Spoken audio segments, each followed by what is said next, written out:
And this is Ken Kraetzer for Sons of the American Legion Radio. We're at West Point on Projects Day, a chance for the seniors to present their capstone projects and thesis. And we have a chance to hear about a project, a software project that could help protect electrical power grids. And let's hear from two of the cadet seniors. And first is Ryan Miller. Ryan, how are you? Where are you from?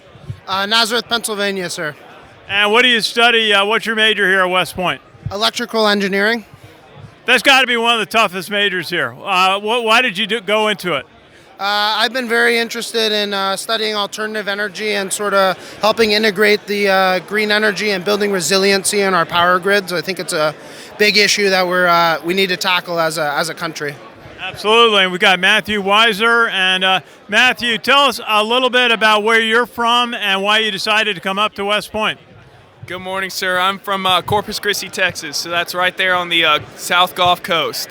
I decided to come to West Point just because I want to serve my country and be in the Army. Both my grandparents served in the military, so that's why I'm here.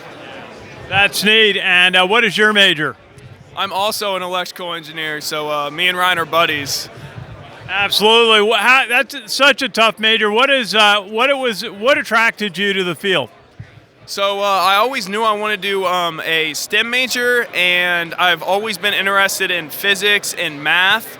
And I just talked to some electrical engineers themselves, and they told me to go with EE, so I trusted them. Very good, very good. Now, Ryan, tell us a little bit about your project, if you would. Of course. Our project is Hashgraph. It's focused on building resiliency and security in our power grid, both from cyber attacks and user error. This is accomplished through the use of shared data, so if two grid operators are looking at the same screen, it's hard for them to make a mistake on what they agree on the grid is operating. As well as our project utilizes the Hashgraph technology to correct for spoofed data, so if a single node of the power grid is hacked, it won't lead to a widespread outage, but instead the grid will remain stable afterwards. Absolutely, so important. Matthew, tell us a little bit, what was your role? What did you learn doing the project? Yeah, so Ryan hit the gist of the Hashgraph project on the head, but the two main contributions we had to Hashgraph are the software side, which is the data sharing, and then the hardware side, which is the controls of the infrastructure we have here at West Point. And so since we're EEs, we worked on the test bed here that we have at West Point, and we implemented a controllable supply and a controllable load. That's important to the project because this allows us to emulate a real power grid because the load is constantly changing in a grid. Very good. Ryan, maybe just tell us a little bit about what did you learn at West Point in the STEM education program, so important, and in electrical engineering. How did you grow as an engineer, and what was the most important thing that you learned? I think for me, even outside of my engineering classes, I learned a lot of problem-solving methods.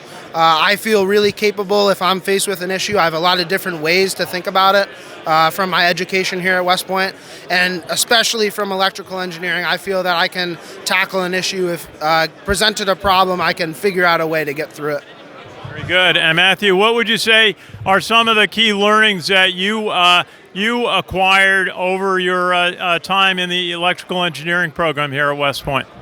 I would say the biggest one is not only, as Ryan mentioned, solving a complex problem, but as Projects Day encapsulates communicating this problem solving that you did, and essentially relaying that information in an easier way to understand to people who don't really understand electrical engineering. And I feel like that is what the electrical engineering department has taught me. Well, so important. Just final question, what part of the Army are you heading to? I branch cyber, so I'm going down to Fort Gordon. I'm very excited. Absolutely, such an important field. And Ryan, where are you heading in the Army? I branch armor, so I'll be heading down to Fort Benning, Georgia for my A-Bullock training following graduation. Okay, we have a friend in the Association of the U.S. Army that's always an advocate for the armor branch, General Swan. Gentlemen, thank you very much, and congratulations. It's only a month to graduation, and best wishes from everybody at the American Legion. Thank you, sir. Appreciate it. Absolutely. Good to see you. This is Ken Kraetzer for Sons of the American Legion Radio at West Point.